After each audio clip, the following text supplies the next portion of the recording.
Thank you, Mr. President. I have to tell you, when I am back home, I am struck by one of the things I'm hearing in Tennessee, and it's this odd mix of optimism and also of concern. And Tennesseans are very concerned that we are not going to pass another round of COVID relief in time to help save their businesses, in time to help people who lost their job through no fault of their own. And on the other hand, they're excited about the fact that we finally have vaccines that are going through the process, that are getting to communities. There are vaccinations taking place. And I have thought, you know, this is really an interesting mix of emotions, especially with Christmas right around the corner. And Sunday, after I had visited with some folks, I thought, you know, this, I think, is where people are going to be for a while. Some are very optimistic, some are incredibly worried, but there is one thing that is a constant. And I've really watched this grow over the last several months. It is the confusion and the anger that is directed at the Chinese Communist Party. And quite frankly, this is something that I fully believe has reached a boiling point with Tennesseans and with the American public. Tennesseans were familiar with the tense relationship between China and the U.S. well before they found themselves in the middle of this pandemic. Here's a good example. At this point, most everyone is familiar with China's notorious disregard for intellectual property rights. But when I first started working on this issue in the House with songwriters back in Tennessee, and it was in the early 2000s, we felt like we were fighting that battle all alone. We had to fight with Chinese officials and eventually were able to establish some initial royalty rates payable to U.S. copyright owners whose sound recordings are broadcast in China. That was a solid win, but the fact that we had to fight so hard for something so simple really was frustrating. And people in Tennessee have not forgotten that frustration. Before this year, they were painfully familiar with the Chinese government's abysmal human rights record. That initial footage of massive protests in Hong Kong had resurrected memories of Tiananmen Square and reminded everyone that the Chinese government still uses political violence, speech suppression, and torture to silence dissent. The people I talked to had read about diplomatic tensions and trade deals, and they could sense that in spite of all those optimistic perspectives on the nightly news, our biggest rival in Asia had become our adversary. So they weren't at all shocked when news reports started rolling in that the Chinese Communist Party officials in Hubei province in Beijing had done nothing, not one thing, to stop the spread of the novel coronavirus. Since then, Tennesseans, and indeed most Americans, have received a valuable education, courtesy of Xi Jinping and the Chinese Communist Party. We learned that the Chinese government's failure to sound the alarm wasn't an anomaly, it was intentional. Neither was there strong arming of the World Health Organization or the incarceration and torture of doctors and journalists who defied gag orders to blast out warnings to anyone who would listen. They tried to tell us this was reaching a pandemic, and they were punished.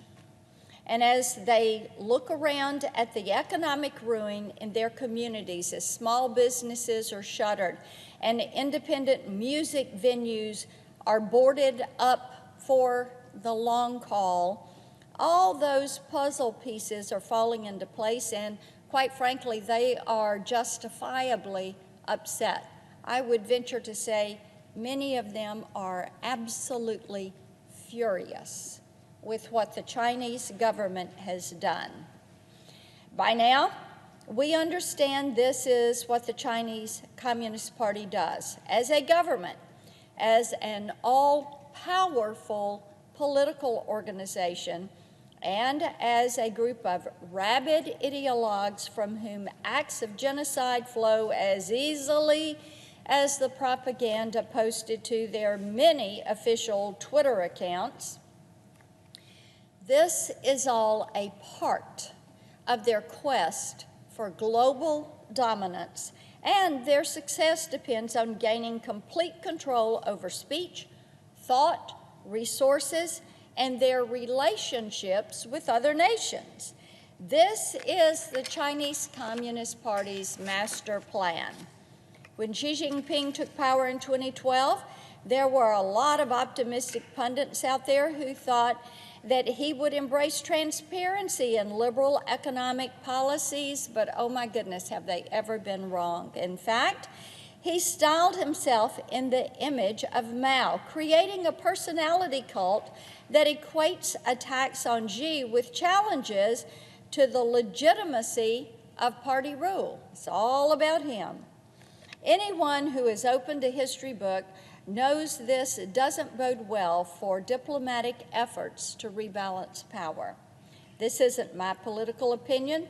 This is the reality that diplomats, members of the defense community, and policy experts accept as a matter of fact. The Senate Armed Services Committee accepted this reality when we drafted the bipartisan 2021 NDAA.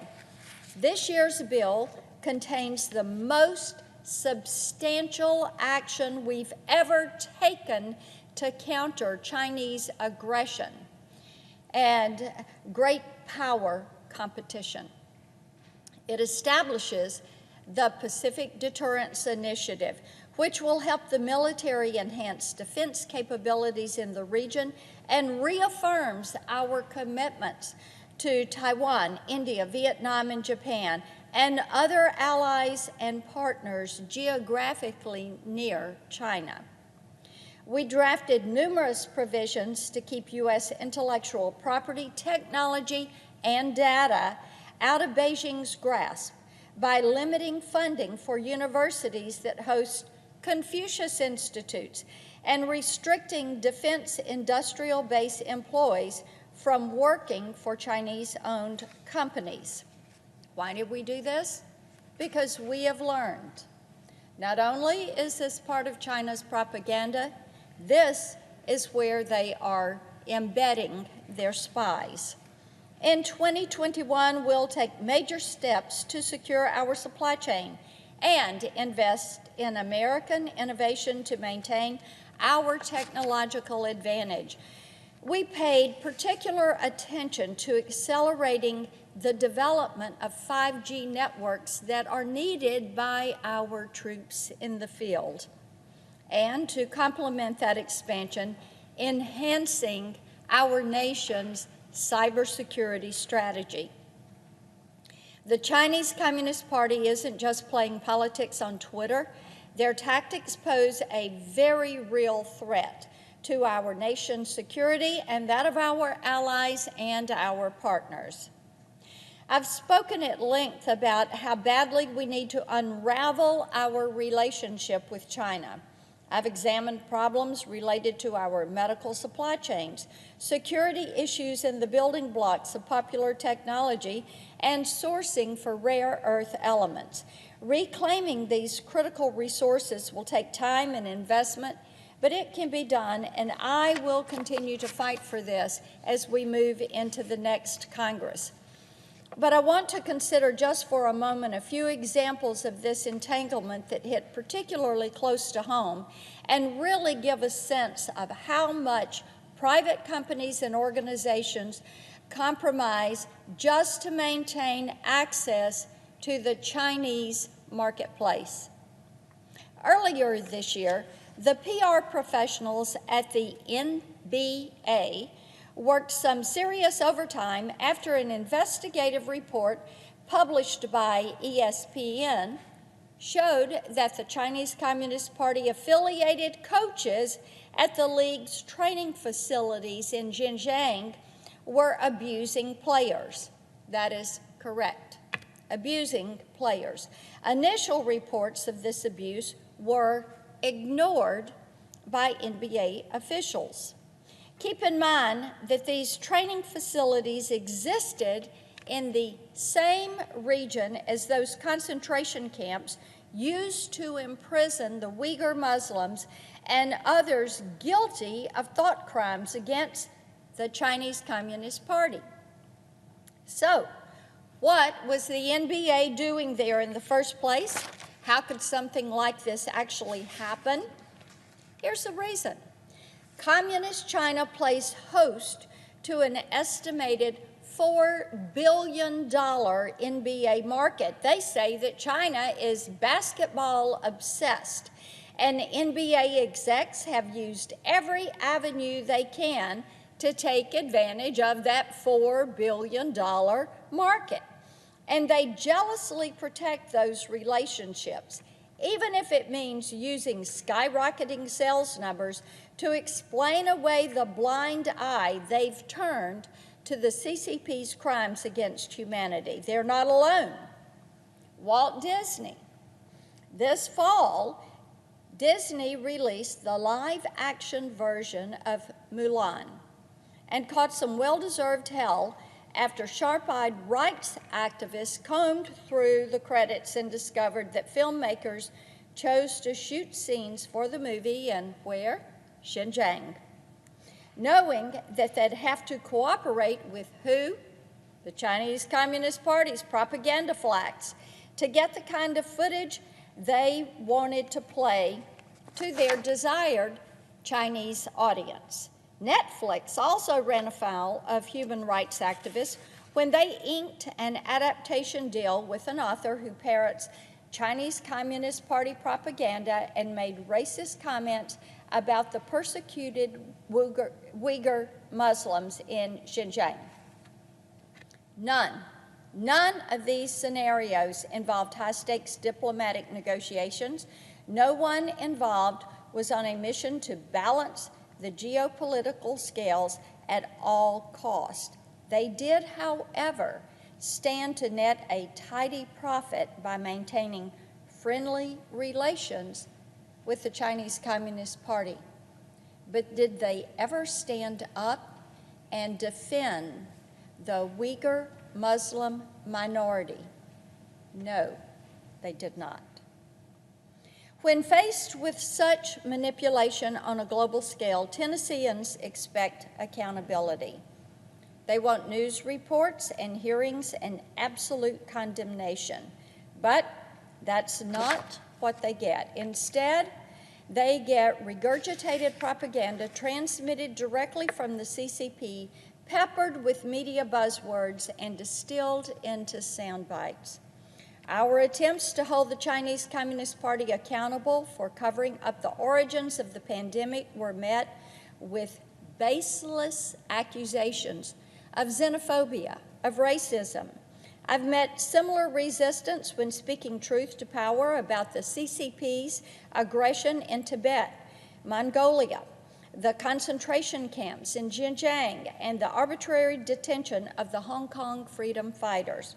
Prominent members of the press, pundits, and even members of Congress who have access to more than enough information to know better all provide cover for the Chinese Communist Party at the expense of American lives and livelihoods. It's all there in black and white. They're failing an open book test because they are refusing to admit that their coziness with China does not serve the American people or our allies well. This situation will not evaporate with the start of the new Congress. Vaccines and defense funding and new technology will solve some immediate problems. They're not a strategy. Those are action items. We must all commit right now to an aggressive strategy that leads a whole-of-government approach to protecting American intellectual property, to securing our critical supply chains, and bringing our manufacturing back home. We must assert our role as a leader on the global stage and stand between the Chinese government and leadership roles in international organizations. How is it that China could have a seat on the Human Rights Council of the United Nations? Look at what they're doing to the Tibetans, to the Taiwanese, to the Hong Kong freedom fighters, to the Uyghur Muslims. And we should continue to provide support for Hong Kong and for Taiwan, build a strong network of allies and partners across the Indo-Pacific. And we should increase our defense investment in the Indo-Pacific Command. I laid out more items in a white paper I released earlier this year. It's online, blackburn.senate.gov. It's time to pay attention to everything the CCP is doing. In today's New York Post, I had an op-ed that lays out how they're using Twitter to troll and intimidate the rest of the world into staying silent. And you know what? They're unfortunately, having some success with that. World leaders, powerful corporations, celebrities are all scared into silence by online propaganda campaigns. And Mr. President, I would ask that a copy of my op-ed be included in the record with these remarks. Without objection. Thank you. If they can do that with a hashtag, all of that suppression, all of that intimidation, then think about what they'll do in the real world. If we stand down, the Chinese government is going to keep pushing to stand up. They will fill a power vacuum because their determination is to be the leader, the global dominator. They want the 21st century to be the China century. It is their strategy. It is what they do. So now is the time to act, and I would encourage my colleagues to remember this as we begin a new Congress. I yield the floor.